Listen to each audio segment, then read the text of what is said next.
wanawake wawili. Anamuita mwanae na kumwambia kwamba mwanangu, nimekuletea wanawake wawili hapa, uchague ni nani anaweza kufaa kuwa mama yako. Lakini dogo cha kustajabisha akachukua mchanga akamwagia Chikoo.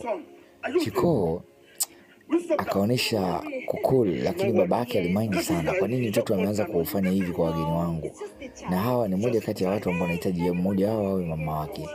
Lakini Chikoo akasema hapana, usirudie.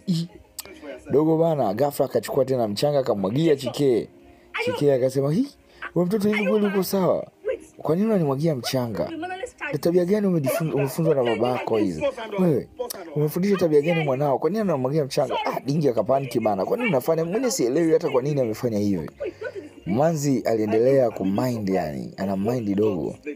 Mwambia wewe dogo, vipi?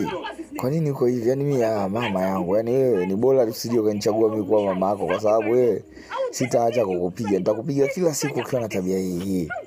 Bibi aliongea sana. Dogo akamvuta babake akamwambia, baba, njoo kwanza mara moja, nataka kuongea na wewe huko pembeni. Babake akamsikiliza, lakini akasema, dogo, pale ulichokifanya mimi sijakielewa hata kidogo.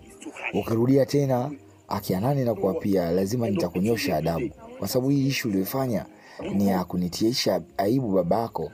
Dogo akasema, hapana baba, mimi nimefanya hivi kwa sababu nilikuwa nataka kuchagua mwanamke, lakini huyu ambaye amenipigia makelele kapaniki nahitaji ndo hawe mama yangu. Na huyu je? Hapana baba, mimi huyu hawezi kuwa mama yangu, kwa sababu anaonekanika na pretend. Time utakayoondoka atakuwa ni different na hivyo ndivyomuona. Baba bana akasema kwamba, mwanangu sema nini? Kama imeniingia akilini hivi, sawa, nashukuru mwanangu, umenifanya niweze kufikiri kitu. Ngoja nirudi tena. Basi bwana, Manzi Chikoo akaanza kuendelea kuongea, bana mimi sielewi, yani mimi mtoto kama huyu siwezi nikavumilia kukaa naye walai tena. Basi Chikoo yeye akasema, hapana bana, usipanikiwe, ni mtoto mdogo bana nini. Lakini bibi Chikee bana alikuwa ameendelea na mambo yake yale. Kwa mimi nakwambiaje, huyu mtoto nasema hataweza kunivumilia kwa sababu nitamdiscipline. Hawezi akafanya hivyo. Bibi akati anaondoka, kijana akamrudisha akasema, hapana, naomba usiondoke kwanza. Kisha akamwangalia Chikoo akamwambia, wewe unamrudisha nini? Mwache aende, mimi si mama yako. Simuona mimi sijapaniki, sijaonesha hasira.